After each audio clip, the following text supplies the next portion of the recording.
Hola a todos, el día de hoy vamos a trabajar con el tema de los valores reflejados en una obra de teatro, por supuesto, porque es lo que estamos viendo, el texto dramático que tiene que ver con la dramaturgia, no con el drama como tal, aunque viene de drama, pero tiene que ver con la dramaturgia, es decir, con el arte de hacer teatro, de actuar. En ese sentido, vamos a revisar cuáles son los valores que se reflejan en las obras de teatro, porque así como el teatro, las novelas, los cuentos, la poesía, todos los géneros literarios que podemos llegar a conocer, todos ellos tienen ciertos elementos que nos permiten identificar los valores que se reflejan de esa época en la que se escribieron. Por eso es importante que siempre contextualicemos lo que estamos leyendo, es decir, saber en qué época se escribió y quién es el autor, por supuesto, porque también muchas veces refleja la percepción del autor de manera muy particular. Entonces vamos a ver el día de hoy los valores reflejados en una obra. Esta es una reflexión básicamente para poder dar continuidad al tema del teatro y me interesa especialmente hacerlo en este momento para que podamos ir avanzando con los contenidos. Aquí yo les muestro un fragmento del poema, de la obra de teatro Los empeños de un engaño. Esta obra de teatro, ustedes la conocen porque la trabajaron en el foro de discusión de esta semana que pasó. Y esta obra es de Juan Ruiz de Alarcón. Fue escrita entre 1623 y 1625. Ya tiene bastantes años, estamos hablando del siglo XVII, mediados del siglo XVII, más o menos. Y por tanto, el contexto de esta obra es muy particular. Habla de los valores, de la realidad de la época y por supuesto desde una perspectiva muy particular que es la de Juan Ruiz de Alarcón. Del lado izquierdo yo les puse los personajes que ustedes también ya conocen porque se los puse también en el foro, desde Don Diego, Don Juan, Teodora, y si se dan cuenta a la derecha, en cursiva o en script están los papeles, los roles que desempeña cada uno. El galán, la dama, los primos de Don Sancho, el gracioso, la dama, Inés la criada y otros dos personajes secundarios que aparecen al final. Todo esto se desarrolla en Madrid, en España, porque Juan Ruiz de Alarcón era español. A la derecha tenemos el acto primero, que podemos ver acá, y en el acto primero tenemos la escena primera. Yo solamente puse un fragmento y voy a leer muy brevemente algunos de estas voces de Leonor e Inés, pero no voy a extenderme en la lectura porque ustedes ya debieron de leerla para este punto. La escena 1 se desarrolla en la sala en casa de Leonor y están hablando Leonor e Inés. Si se dan cuenta, la estructura de la obra de teatro es esta. Son columnas, generalmente aparecen a dos columnas. Son columnas donde aparece el acto. Las obras pueden tener 1, 2, 3, 4, 5 actos. El número de escena, esta es la escena 1. En el contexto en donde se desarrolla la escena, en este caso en la casa de Leonor, y los personajes que aparecen en la escena 1, que en este caso son Leonor e Inés. Solo ellas dos aparecen en la escena 1 del acto primero. Leonor: ¿quién será este forastero que tan falso y recatado hace con tanto cuidado de nuestra calle terreno? Inés: de esta casa el primer suelo es primer cielo, señora, de la luna de Teodora, y el segundo es cuarto cielo de tu sol, cuyo arrebol da al alba perlas que llore, no es posible que adore la luna si ha visto el sol. Si se dan cuenta, en particular, esta obra de teatro está en verso. En general, en esas épocas, estamos hablando desde antes, 1500, de hecho desde el Renacimiento, se empezaron a escribir en verso. Y por supuesto que también hay obras que están en prosa, que no están en verso, que no riman. Y estas obras de teatro sobre todo son contemporáneas, pero esta obra en particular escrita en ese año, 1623 al 25, está escrita en verso y además con rima. Ahora, ¿para qué todo esto? Porque yo quiero que reflexionemos en lo siguiente: los valores y el contexto. Yo ya les dije que esta obra se escribió en España por Juan Ruiz de Alarcón, 1623 al 25. Y quiero que vean la tablita del lado izquierdo donde dice lo que sabemos y lo que dudamos. ¿Por qué razón? ¿Qué es lo que sabemos de esa época? Sabemos que las mujeres no podían hablar a solas con los hombres. Sabemos que los nobles tenían criados y mensajeros. Sabemos también, a su vez, que los nobles eran los que estaban arriba de la pirámide social, eran los privilegiados, y sabemos que el honor era muy importante, pero para ellos el honor tenía que ver con cosas distintas a lo que podríamos hablar ahora de honor. ¿Qué dudamos? ¿Por qué era tan importante el matrimonio? ¿De qué manera mantenían los nobles a sus criados? ¿Y por qué era tan importante el honor en esa época? Y esto justo del lado derecho es lo que quiero que reflexionemos todos. Lo vamos a hacer en la sesión Zoom, van a participar de manera oral al azar. ¿Por qué me interesa que hagamos esta reflexión? Porque todos los géneros literarios y todos los textos que se puedan escribir tienen un contexto particular. Y este contexto te habla de la situación en especial que se vivía en esa época, pero que no necesariamente tiene que ver con la época actual, es decir, esos valores de la época en la que se escribió esta obra en 1623 no son los mismos valores de la actualidad, o si hay algunos que se repiten, no son o no reflejan lo mismo que se reflejaba en ese momento. Y por otro lado, por ejemplo, el matrimonio.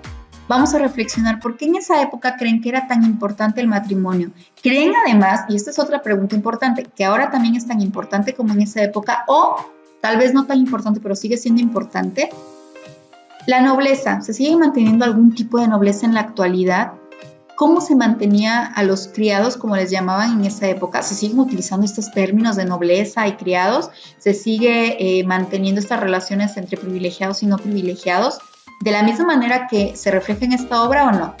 ¿Por qué era tan importante el honor en esa época? Y para ustedes, ¿qué creen que haya sido el honor en ese momento? ¿Qué es el honor ahora? Estas preguntas son importantes para poder determinar cuáles eran los valores de la época y cuáles son los valores actuales a partir de la lectura, por supuesto, que de esta obra en particular. Es decir, si se mantiene o son distintos o tienen otro sentido. El contexto es fundamental. ¿Por qué razón? Bueno, el contexto se refiere al conjunto de circunstancias o situaciones en las que se da algo.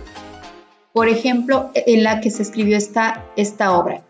El contexto en el que tú vives significa en qué momento estás y en qué lugar estás, tiempo y espacio. ¿Cuáles son las circunstancias que te rodean? ¿Con quién vives? ¿Qué comes? ¿Dónde duermes? ¿Estudias o no? ¿Qué estudias? Todas estas circunstancias se llaman contexto. ¿En qué año estás viviendo? ¿En qué lugar vives? Todo esto es el contexto, las circunstancias que te rodean. En este caso, el contexto serían las circunstancias que rodearon la escritura de esta obra, desde el autor, la época, hasta todos los valores que se reflejan en ella. Vamos a ver que en esa época las características eran el sistema de gobierno. En ese momento todavía existía la monarquía.